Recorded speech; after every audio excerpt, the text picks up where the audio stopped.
This 17 News at Noon podcast is brought to you by Clinica Sierra Vista. Welcome back to the 17 News at Noon podcast, where we share your news on your schedule. Well, good afternoon. I'm Elena Russ. The trial continued this morning for Matthew Queen, the man accused of murdering Michael Holsenbeek, a member of the Bakersfield Three. Today, Sergeant Chad Garrett was on the stand talking about cell phone records. Under questioning by prosecutor Erik Smith, Garrett said records showed that on March 23, 2018, both Matthew Queen's and Bailey Despot's phones were hitting on cell towers near Matthew Vandecasteel's apartment on North Half Moon Drive. Both Queen and Despot are accused of murdering Michael Holsenbeek in Vandecasteel's garage. Days later, Vandecasteel's data shows he did an internet search for how to dissolve a human body. Vandecasteel told investigators that he did the search at the direction of Queen.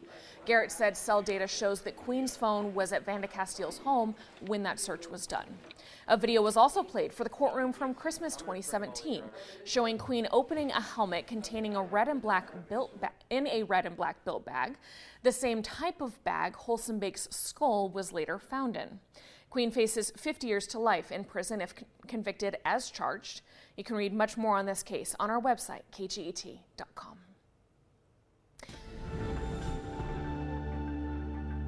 And now to new developments in the case of Orion and Orson West, the missing boys whose adoptive parents are charged for their presumed murder. Last week, 17 News learned that the boys' biological mother filed a claim against the Kern County Department of Human Services for $40 million. The claim, which is a precursor to a lawsuit, was filed April 6th, about a month after the boys' adoptive parents, Trezell and Jacqueline West, were charged with murder.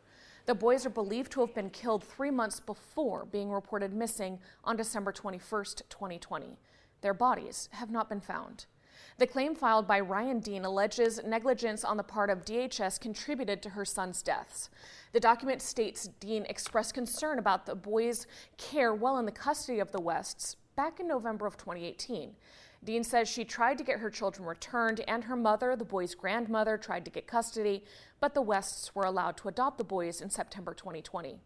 Charles Pettis, the boys' biological father, is also suing the county and has a hearing scheduled next month. 17's Christian Galeno will have much more on this story coming up tonight on 17 News at 5.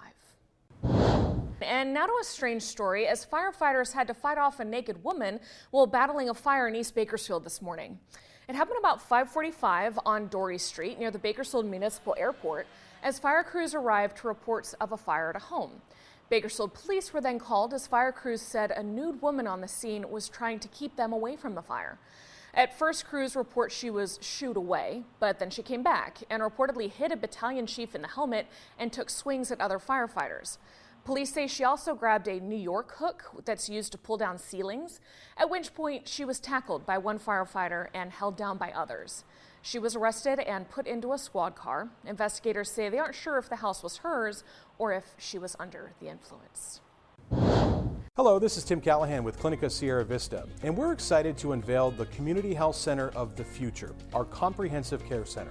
It's located right across the street from Memorial Hospital. We have every service under one roof, from family medicine, OBGYN care, dental services for adults and children, behavioral health, and much more.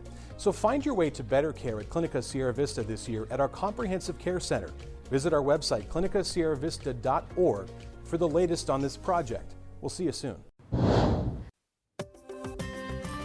And now to your 17 Health Watch, a fundraiser at a local elementary school has a new beneficiary this year. Downtown Elementary's Penny Wars will benefit the Cystic Fibrosis Foundation, thanks to one courageous kindergartner. 17's Chris Burton has his story.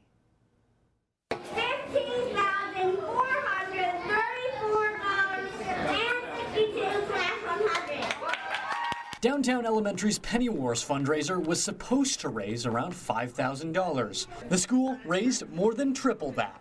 At the center of it all was one kindergartner.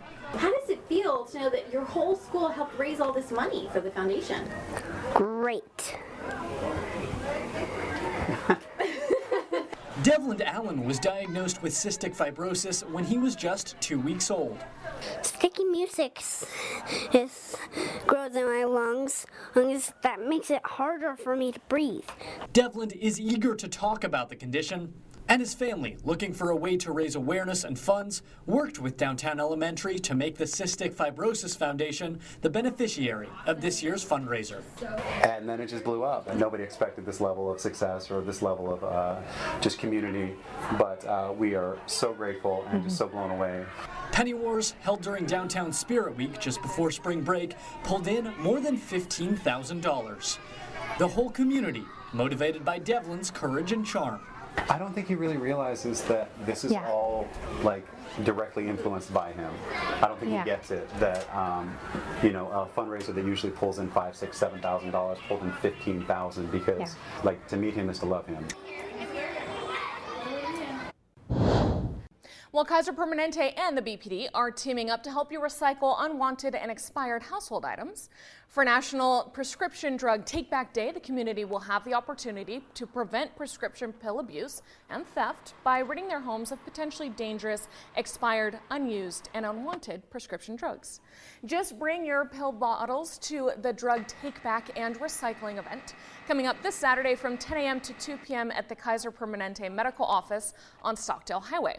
You can also bring needles, eyeglasses and hearing aids, electronic waste, including cell phones and chargers, your paper for shredding, just please remove paper clips and staples, walkers, scooters, wheelchairs, bath transfer benches. However, batteries will not be taken at this event. Now, looking ahead, we are just a few days away from the Bakersfield SPCA's Unleash Your Love event. The shelter asking for your help to renovate a room serving some of Kern's most vulnerable animals. 17's Moses Small has the story. Because these rust and you can't clean them as well, and it's difficult to keep. The Bakersfield SPCA hopes to raise $50,000 during this year's Unleash Your Love event to renovate its puppy room for the first time in more than 20 years. It's been 23 years since Buck Owens and Jennifer Owens did the last facelift here. Given the amount of time, it's been not just hundreds but thousands of puppies that have found this their home in between these walls, and you can imagine the wear and tear with all that puppy pandemonium. The puppy room houses more than 24 pups. And it's time for new flooring, patch the walls, repainting. As you'll see around here, the duct tape on the floors covering seams that are splitting. This comes as space runs low at the SPCA, with more than 150 animals in total. You get, a couple litters of, one of 7, one of 9, and then a few stragglers by themselves. It doesn't take time to fill up. Nordstrom says fundraising for the shelter doesn't stop with next week's event. If we can get more, that'd be great too, because the building also needs a new roof. Well, in your 17 Business Watch, as U.S. airlines face a pilot shortage that's complicating their efforts to ramp up flights, airlines are now being forced to step up their training programs, recruit foreign pilots, and even replace planes with buses. According to federal labor statistics, the industry needs to hire an average of 14,000 new pilots each year until 2030. Experts say the problem is unlikely to get better for at least 5 years or more. Meanwhile, there are signs that major airlines are bouncing back from the COVID-19 related travel lull. United Airlines CEO Scott Kirby says current travel demand is the highest it's been in 30 years. This is a stark difference from the start of the year, when the airline posted a $1.4 billion loss. Overall, travel numbers are up more than 18 times from the start of the pandemic. And if you're looking to book that summer vacation, according to the industry, July is the busiest month for air travel. The 17 News at Noon podcast is a production of KGET and Nexstar Media Group. For more on all of the headlines in today's show, head to kget.com.